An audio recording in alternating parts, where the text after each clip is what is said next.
Okay, so today we are going to start our second chapter of part second, Pythagoras theorem. क्या है chapter का नाम? Pythagoras theorem. ठीक है, chapter का नाम।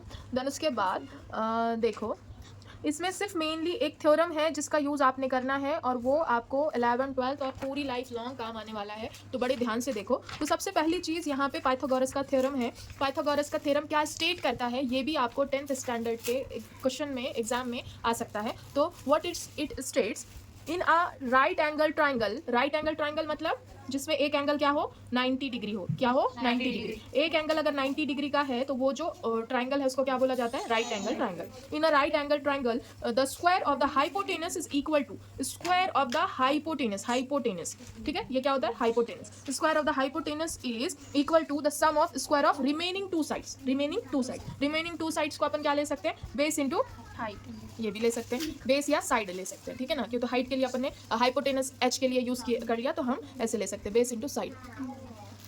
तो इसमें एक्सरसाइज 2.1 में पहला क्वेश्चन है, identify with reasons which of the following are Pythagorean triplet. Pythagorean triplet कौन से होंगे ये आपको आइडेंटिफाई करना होगा। तो सबसे पहले हम क्या करेंगे, यहाँ पे क्या दिया हुआ है Adiba?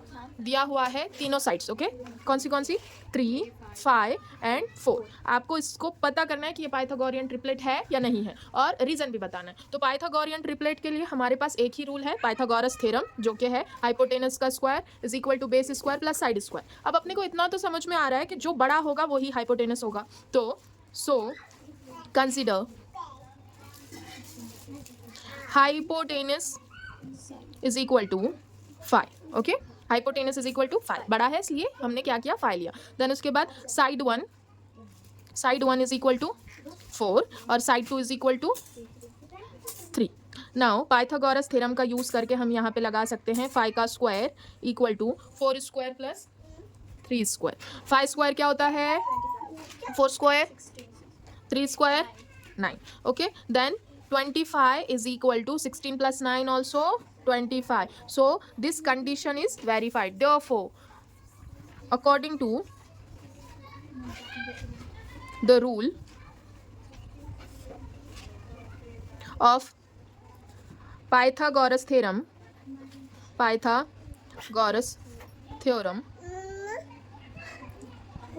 we can say that the given triplet is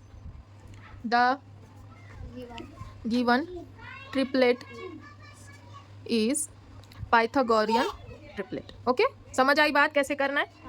ठीक है, क्या चीज़ है, बस आपने बड़ी साइड को कंसिडर करके हाइपोटेनस ले लेना है और बाकी के स्क्वायर्स लेकर के वहाँ पे सॉल्व करना है। ठीक है, now we are going to start our second. Okay, so second question is 4, 9, 12। जल्दी जल्दी बोलना है। 12 का स्क्वायर 144 9 का स्क्वायर 81 4 का स्क्वायर 16 हाँ 144 इज इक्वल टू हमको कंसिडर करना है। ठीक है, अगर होता है तो ठीक है, नहीं होता है तो अपन इसका थोड़ा सा उसमें नॉट लगा देंगे। 81 प्लस 16, चलो करो 144, 81 प्लस 16 कितना होगा? 97. So the condition is not satisfied. So the Pythagoras it is not a Pythagorean triplet. अब जो लोग वीडियो भी देख रहे हैं वो इतना तो थोड़ा सा चेंजेस ला सकते हैं। ठीक है, हर चीज़ लिखाना ज़रूरी नहीं है। आपको जो मेन कंसेप्ट है वो बताया, आप आगे का ये जो कंसिडरेशन है और रीज़न है ये आप लिख सकते हो। Okay, now third, not a Pythagorean triplet, PT not चलेगा। तो थर्ड क्वेश्चन क्या है? 5, 12, 13। 13 बड़ा जो है उसको हाइपोटेनस कंसिडर करेंगे। 13 square is equal to 12 square plus 5 square. हाँ, 13 स्क्वायर इज 169, 144 लर्न होने चाहिए 25 तक एटलीस्ट। 5 का square 25, 169। Now 4 plus 5, 9 very good. 4 plus 2, 11। कौन है वो? 11। 4 प्लस 2 11 बोल रहा है वो। 6 1 169। तो सेम यही लिखना है, ये जो लिखा ना वही सेम इसके लिए भी लिखना है। ठीक है, समझ आई बात? क्वेश्चन किया उसमें के 3 किए, तो ये बच्चे कुछ ज़्यादा होशियार हैं तो कह रहे हैं कि वो आगे की 3 कर लेंगे। थोड़े आगे के क्वेश्चंस बताओ। तो आगे का क्वेश्चन मैं देखती हूँ क्या है आगे का question. In figure M N P angle क्या है? 90 डिग्री है। N Q is perpendicular to segment M P.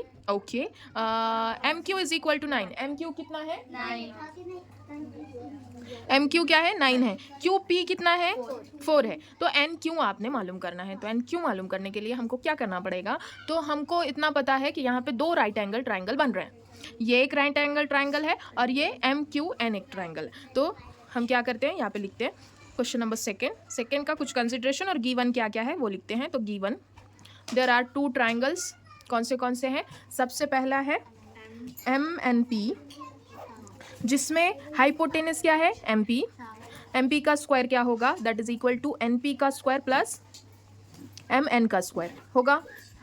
Is there any doubt in this, no. Now second triangle कौन सा बन रहा है, एम क्यू एन या एम एन क्यू भी ले सकते हो, ठीक है। एम क्यू एन हमने लिया, उसमें हाइपोटेनस क्या है, एम एन हाइपोटेनस है, एम क्यू क्या है, राइट एंगल वाली साइड है, राइट एंगल जहाँ बन रहा है उसकी अपोजिट साइड हाइपोटेनस होता है। समझ में आ रही है बात। तो यहाँ पे राइट एंगल बना, यहाँ पे क्या हुआ, राइट एंगल बना, तो उसका जो अपोजिट साइड है कौन है, एम एन, वो हाइपोटेनस होगा। तो यहाँ पे हाइपोटेनस, यही चीज़ आपने ध्यान देनी है, इसीलिए ये क्वेश्चन भी पूछा गया है। एम एन का स्क्वायर क्या होगा, that is equal to Q N का स्क्वायर प्लस एम क्यू का स्क्वायर, ठीक है। अब यहाँ पे गिवन क्या क्या है, given is M Q is equal to 9 और Q P is equal to 4, ठीक है। और क्या दिया हुआ है, एन क्यू मालूम करना है, ठीक है। हम कर सकते हैं जैसे उसको करना चाहिए वो हम सॉल्व कर लेते हैं। तो वहाँ पे क्या दिया हुआ है कि सेगमेंट एन क्यू क्या है, परपेंडिकुलर है एम पी के ऊपर। तो वहाँ पे एक रूल है अपने पास, ज्योमेट्रिक रूल क्या है कि N Q square is equal to M Q into P Q, M Q into P Q या क्यू पी आप ले सकते हो। एम क्यू कितना दिया हुआ है 9 और पी क्यू कितना दिया हुआ है 4, 9 4 जा 36, that is N Q square. So N Q will be equal to 6, okay. इसमें पाइथागोरस का थ्योरम नहीं यूज हुआ, then also we have solved it, okay. Now we will take third question. We have a property, कौन सी property है कि अगर एक ट्राइंगल है, ट्राइंगल के बीच से कोई लाइन है जो इंटरसेक्ट करके एक इस तरीके से क्या कर रही है, 2 ट्राइंगल्स बना रही है, तो वहाँ पे क्या होगा, वहाँ पे ये साइड तो दोनों ट्राइंगल्स में सेम हो रही है ना, तो यहाँ पे क्या होगा, सिमिलैरिटी रूल लिया जाएगा। Similarity, okay. तो सिमिलैरिटी रूल्स कुछ इस तरीके से होगा, A B square is equal to A D into A C, A B square is equal to A D into A C, okay कुछ इस तरीके से। तो हम वही रूल अब अपने थर्ड क्वेश्चन में यूज़ करने वाले, और इसमें भी हमने वही रूल यूज़ किया है सेकंड क्वेश्चन में, ठीक है, जो यहाँ पे दिया हुआ है, okay. So in third question given क्या क्या है, angle Q P R is equal to 90 degree यहाँ पे दिया हुआ है आपको, यहाँ पे P M is equal to 10 दिया हुआ है, Q M is equal to 8 दिया हुआ है, okay. Now we have to find out Q R, हमको मालूम क्या करना है, क्यू आर मालूम करना है। तो क्यू आर क्या होगा, अकॉर्डिंग टू द प्रॉपर्टी हम देख सकते हैं, हम एक बार फिर से कंपैरिजन लेते हैं।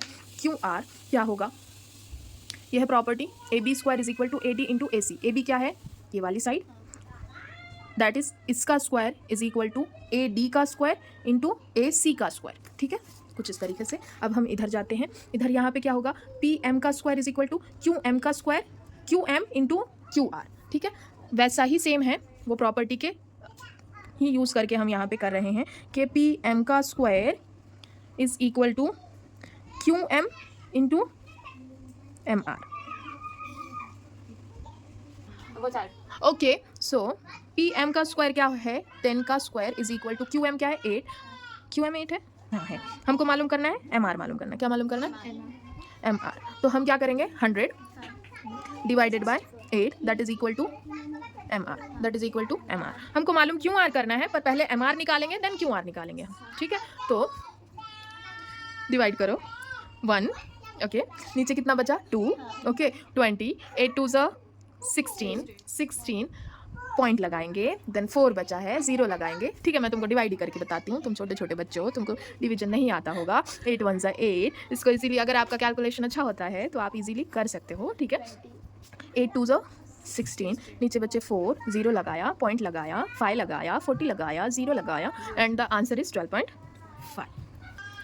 तो ये अपने पास एम आर आया है, क्या आया है, एम आर आया है। अपने को मालूम क्या करना है, क्यू आर मालूम करना है। तो क्यू आर क्या है, Q R is Q M plus M R है, दिमाग की बत्ती जली, Q M plus M R. तो क्यू एम कितना है बोलो, 8, देखो इंग्लिश मीडियम से पढ़ रहे हैं बच्चे माशाल्लाह से। और MR कितना है? 12.5 है। कितना है? 12.5 है। तो फाइनल आंसर क्या होगा बोलो? 12 और 8 15। 12 और 8 18 बोल रही है हाँ 20.5। तो मैंने जो बोल दिया, मैंने बोला 12 + 8 15, तो तुम 15 बोल दोगे। चल तो final answer is this one. Okay हाँ, अभी कितने क्वेश्चन है? बहुत सारे हैं, देखते हैं अपन।